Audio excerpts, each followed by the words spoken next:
It hurt the regional banks, it hurt the community banks, it hurt others, but it bailed out the big banks because, quote, they were too big to fail or something. I don't believe that. I think there's a time when groups who make wrong decisions ought to be held accountable for their decisions, and that was one of them. And unfortunately, we did that. I think we would be, had we not bailed them out, we would be in much better shape than we are today.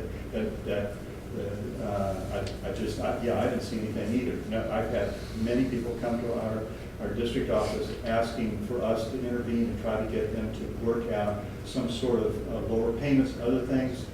These banks that we bailed out won't do it. And so I think we should have had some leverage there. That was before I got there, but I don't think, I would not have voted for it. Okay, I'm getting the thing that's closing down here. I've got another one in Eustis here shortly. But I'll try to get as many I can in how many minutes? 5 minutes. Okay, yes. I just have a quick question. Do you have any handouts, or is anyone going to get some copies of some of these slides? They're really informative. Well, I'll tell you what, I don't know, I don't, but maybe how about if I got them to this office? The vice mayor could get those out. We just make them available here. We'll get a copy of all these and have them for you, maybe a little description. And also the title of the book that these are written by? Yeah, and yes, we can do that. Yes. Okay, another way I thought we could turn our economy around would be have more jobs for Americans if we did the E-Verify HB 2885, pass that. We Yes, could get rid of the illegals. Yeah, that was brought up before at another meeting too. I do believe that, and I don't have time to go through the whole immigration policy I have, but I do believe that this is a nation based on laws. If someone is doing something illegal, it's illegal. And so there ought to be action taken by this government. And if the laws are wrong, then change it. But as long as there are laws, they should be enforced.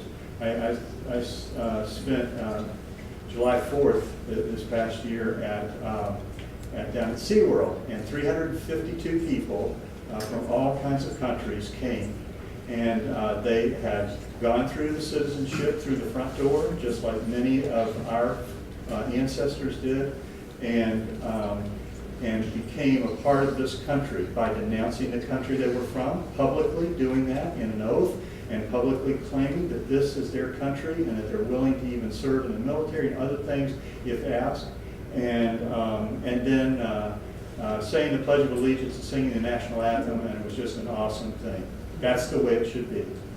And any other way is the wrong way.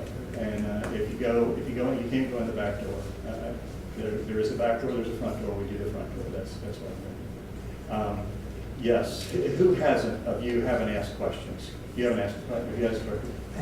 Okay, you're In the last year, what's the one thing that was surprising that just made you feel good about being in Washington? One thing that makes me feel good. Okay, here's what makes me feel good. The buildings themselves are inspiring.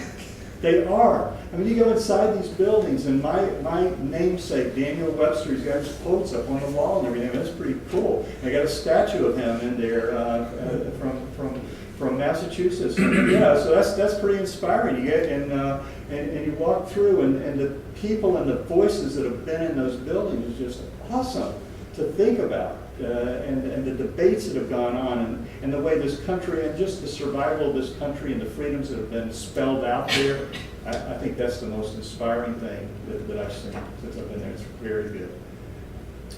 Somebody else that hasn't asked? Who hasn't? You haven't asked a question? Okay. What I'd like to know is, you were talking about giving back your salary.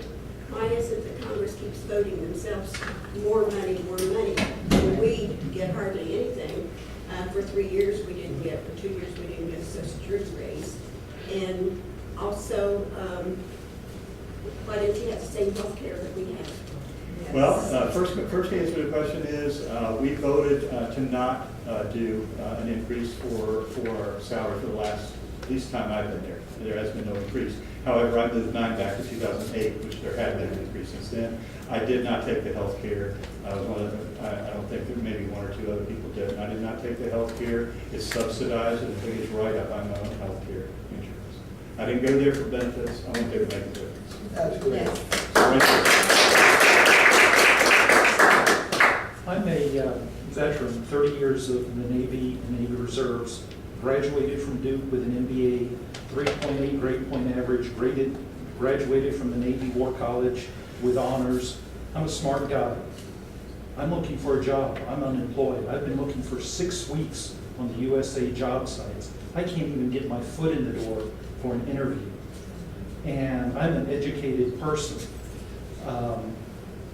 You know, the system is broke when you can't even get your foot in the door. I've got performance evaluation from the military, civilian job, performance after performance, saying that I performed at an outstanding level. There's something broken. You look at all the jobs for veterans that they say that are out there. You go to the Disney website, yeah, you can get a job as a lifeguard or as a bartender, but meaningful jobs that can make a difference. I'm an expert at reducing waste. People don't want to hire somebody like that. They like the bureaucracy. Don't look in Washington. No.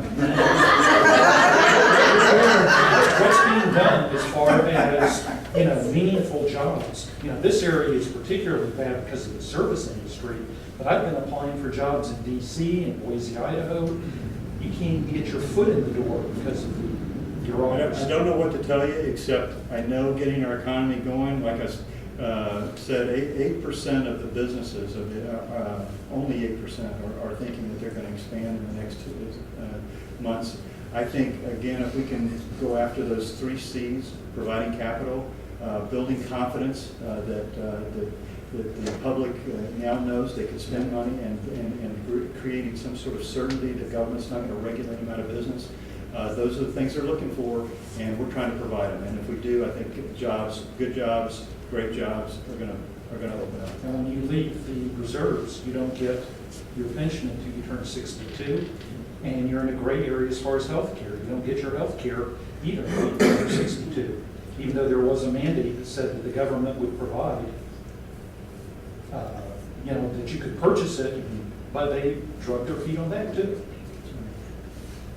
Okay, I've got to go, I think. But I want to commend you for your voting record before you go, because you have one of the best voting records when it comes to being present there to vote. Out of 1,099 who were in this